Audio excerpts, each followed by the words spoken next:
अमरनाथ की अमृतता का रहस्य जानिए। केदारनाथ से आगे है अमरनाथ और उससे आगे है कैलाश पर्वत। कैलाश पर्वत शिवजी का मुख्य समाधिस्थ होने का स्थान है, तो केदारनाथ विश्राम भवन। हिमालय का कण कण शिव शंकर का स्थान है। बाबा अमरनाथ को आजकल स्थानीय मुस्लिम लोगों के प्रभाव के कारण बर्फानी बाबा कहा जाता है, जो कि अनुचित है। उन्हें बर्फानी बाबा इसलिए कहा जाता है कि उनके स्थान पर प्राकृतिक रूप से बर्फ का शिवलिंग निर्मित होता है।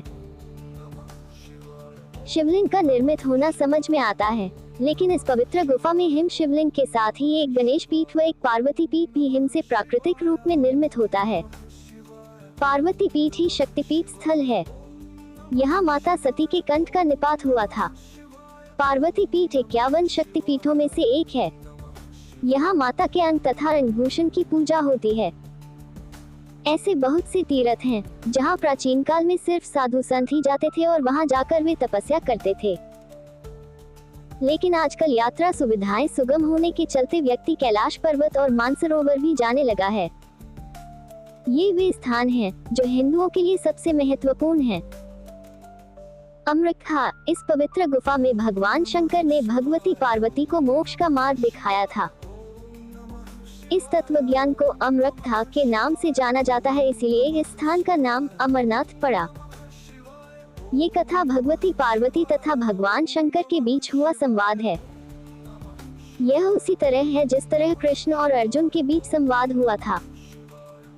अमरनाथ कथा सती ने दूसरा जन्म हिमालयराज के यहाँ पार्वती के रूप में लिया। पहले जन्म में वे दक्ष की पुत्री थी तथा दूसरे जन्म में वे दुर्गा बनी। एक बार पार्वती जी से ने शंकर जी से पूछा, मुझे इस बात का बड़ा आश्चर्य है कि आपके गले में नरमुंड माला क्यों है? भगवान शंकर ने बताया, पार्वती, जितनी बार तुम्हारा जन्म हुआ है उतने ही मुंड मैंने धारण किए हैं। पार्वती बोली, मेरा शरीर नाशवान है, मृत्यु को प्राप्त होता है, परंतु आप अमर हैं, इसका कारण बताने का कष्ट करें। मैं भी अजर अमर होना चाहती हूँ। भगवान शंकर ने कहा, ये सब अमृतता के कारण है। ये सुनकर पार्वती जी ने शिवजी से कथा सुनाने का आग्रह किया। बहुत वर्षों तक भगवान शंकर ने इसे टालने का प्रयास किया, लेकिन जब पार्वती की जिज्ञासा बढ़ गई तब उन्हें लगा कि अब कथा सुना देना चाहिए। अब सवाल ये था कि अमृतता सुनाते वक्त कोई अन्य जीव इस कथा को न सुने, इसीलिए भगवान शंकर 5 तत्वों पृथ्वी, जल, वायु, आकाश और अग्नि का परित्याग करके इन पर्वतमालाओं में पहुंच गए और अमरनाथ गुफा में भगवती पार्वती जी को अमृतता सुनाने लगे। अमरनाथ गुफा जाते वक्त शिवजी ने इनको त्याग दिया। अमरनाथ गुफा की ओर जाते हुए वे सर्वप्रथम पहलगाम पहुंचे, जहां उन्होंने अपने नंदी बैल का परित्याग किया।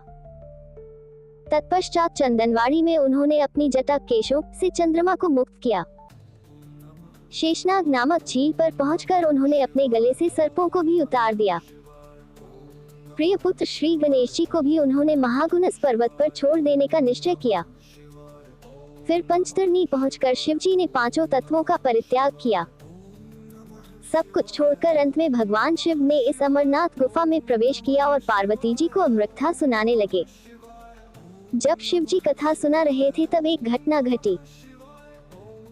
शुकदेव, जब भगवान शंकर इस अमृत ज्ञान को भगवती पार्वती को सुना रहे थे तो वहाँ एक शुक हरा कठफोड़वा या हरी कंठी वाला तोता का बच्चा भी यह ज्ञान सुन रहा था। पार्वती कथा सुनने के बीच बीच में हुंकारा भरती थी। पार्वती जी को कथा सुनते सुनते नींद आ गई और उनकी जगह पर वहाँ बैठे एक शुक ने हुंकारी भरना प्रारंभ कर दिया। जब भगवान शिव को ये बात ज्ञात हुई तब वे शुक को मारने के लिए दौड़े और उसके पीछे अपना त्रिशूल छोड़ा। शुक जान बचाने के लिए तीनों लोकों में भागता रहा। भागते भागते वह व्यास जी के आश्रम में आया और सूक्ष्म रूप बनाकर उनकी पत्नी वटिका के मुख में घुस गया। वह उनके गर्भ में रह गया। ऐसा कहा जाता है कि ये 12 वर्ष तक गर्भ के बाहर ही नहीं निकले। जब भगवान श्री कृष्ण ने स्वयं आकर इन्हें आश्वासन दिया कि बाहर निकलने पर तुम्हारे ऊपर माया का प्रभाव नहीं पड़ेगा, तभी ये गर्भ से बाहर निकले और व्यास जी के पुत्र कहलाए।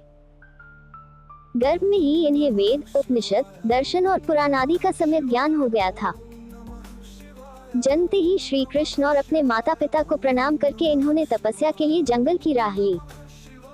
यही जगत में शुकदेव मुनि के नाम से प्रसिद्ध हुए। ये दोनों कबूतर भी अमर हो गए। अमर कबूतर, श्री अमरनाथ की यात्रा के साथ ही कबूतरों की कथा भी जुड़ी हुई है। इस कथा के अनुसार एक समय महादेव संध्या के समय नृत्य कर रहे थे कि भगवान शिव के गण आपस में ईर्ष्या के कारण कुरु कुरु शब्द करने लगे। महादेव ने उनको श्राप दे दिया कि तुम दीर्घकाल तक ये शब्द कुरु कुरु करते रहो। तदुपरांत वे रुद्ररूपी गण उसी समय कबूतर हो गए और वहीं उनका स्थायी निवास हो गया। माना जाता है कि यात्रा के दौरान पावन अमरनाथ गुफा में इन्हीं दोनों कबूतरों के भी दर्शन होते हैं। यह आश्चर्य ही है कि जहां ऑक्सीजन की मात्रा नहीं के बराबर है और जहां दूर दूर तक खाने पीने का कोई साधन नहीं है, वहां ये कबूतर किस तरह रहते होंगे। यहाँ कबूतरों के दर्शन करना शिव और पार्वती के दर्शन करना माना जाता है। गुफा में हिमलिंग स्थापित होने की कथा। पार्वती जी भगवान सदाशिव से कहती हैं, प्रभु, मैं अमरेश महादेव की कथा सुनना चाहती हूँ। मैं ये भी जानना चाहती हूँ कि महादेव गुफा में स्थित होकर अमरेश क्यों और कैसे कहलाए। सदाशिव भोलेनाथ बोले, देवी, आदिकाल में ब्रह्मा, प्रकृति, स्थावर, पर्वत आदि, जंगल, मनुष्य, संसार की उत्पत्ति हुई।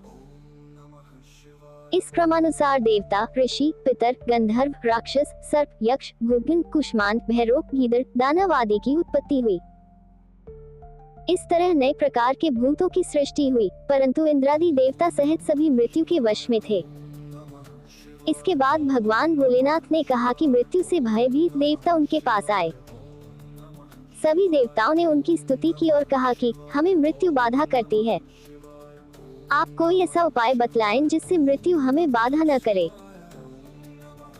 मैं आप लोगों की मृत्यु के भय से रक्षा करूंगा, कहते हुए सदाशिव ने अपने सिर पर से चंद्रमा की कला को उतारकर निचोड़ा और देवगणों से बोले, यह आप लोगों के मृत्यु रोग की औषधि है। उस चंद्रकला के निचोने से पवित्र अमृत की धारा बह निकली और वही धारा बाद में अमरावती नदी के नाम से विख्यात हुई। चंद्रकला को निचोड़ते समय भगवान सदाशिव के शरीर पर जो अमृत बिंदु गिरे वे सूख गए और पृथ्वी पर गिर पड़े। पावन गुफा में जो भस्म है वे इसी अमृत बिंदु के कण हैं जो पृथ्वी पर गिरे थे। सदाशिव भगवान देवताओं पर प्रेम न्योछावर करते समय स्वयं द्रवीभूत हो गए।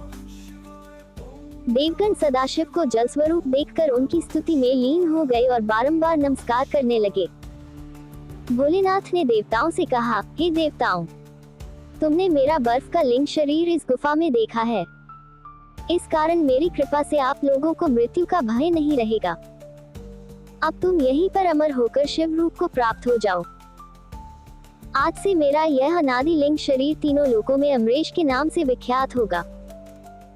देवताओं को ऐसा वर देकर सदाशिव उस दिन से लीन होकर गुफा में रहने लगे। भगवान सदाशिव ने अमृत रूप सोमकला को धारण कर देवताओं की मृत्यु का नाश किया, तभी से उनका नाम अमरेश्वर प्रसिद्ध हुआ।